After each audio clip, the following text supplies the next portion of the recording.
If you're recently divorced or separated, I feel you, okay? But the hardest part I feel like about divorce and separation is when you have kids and you're learning how to co-parent together because it's not like, you can just get rid of that person, kick them out the door and never see them again.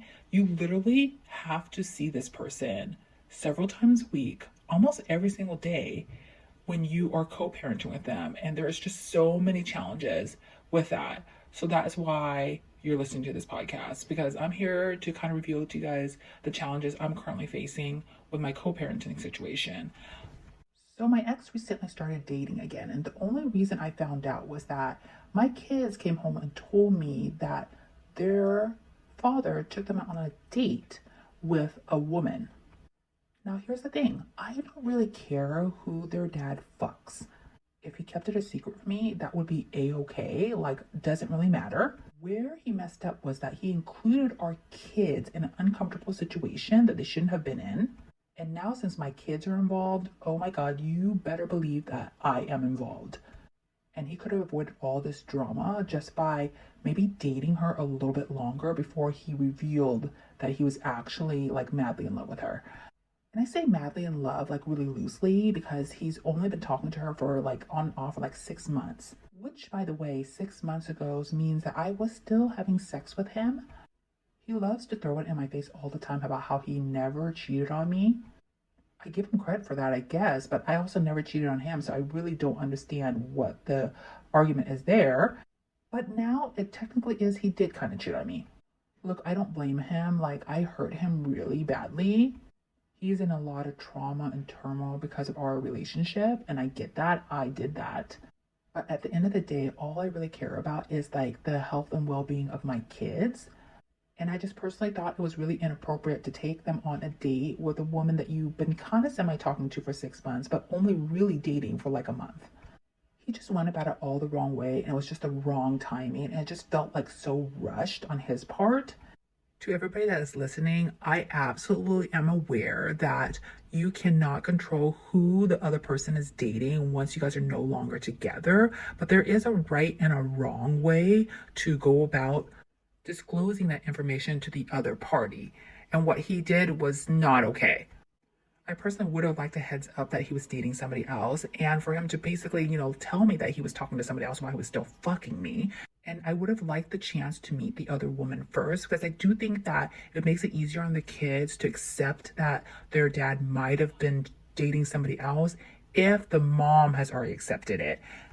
And just to be fair, it's really just because I want to know who's hanging out with my kids. I think I deserve that right. So I told him in the future, ideally, that is what I would like. And I would have to meet this other woman without him there. And to me, it just feels like he's such in a rush to start his own like nuclear family that he's not putting into account our kids' feelings about the whole situation. We as co-parents are not currently getting along.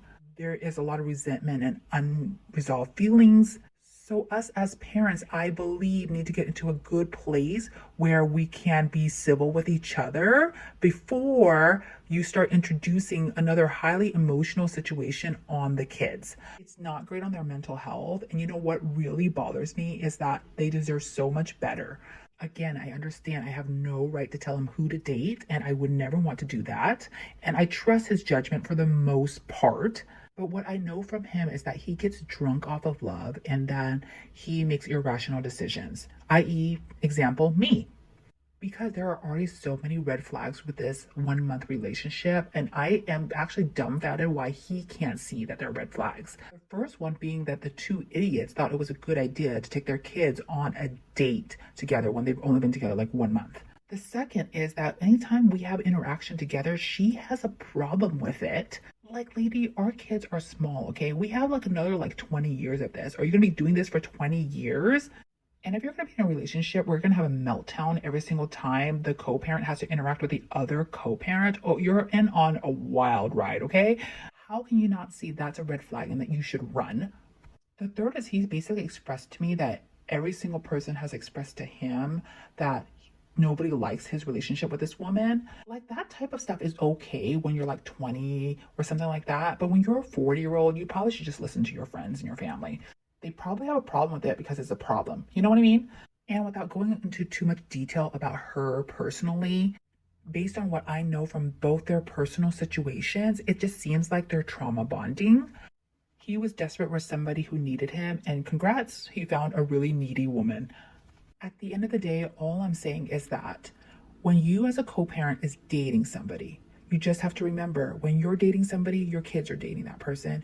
And when your kids are dating that person, then the other co-parent is going to date that person. So don't be surprised when there's some drama that unfolds. And that's what makes co-parenting so hard, because it's not really just about you anymore. I know we like to think that it's just about us, but it's not. It's not about you anymore. It's about what's best for the kids.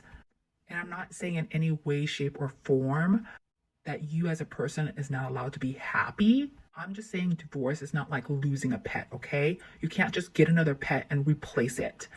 All I'm saying is that there's a better way to approach this situation. This was definitely not the right way. So if you're listening to this podcast, hopefully you will find it inspirational enough to like not do it this way. Thanks for listening to Co-Parenting Unplugged. Talk soon. Bye.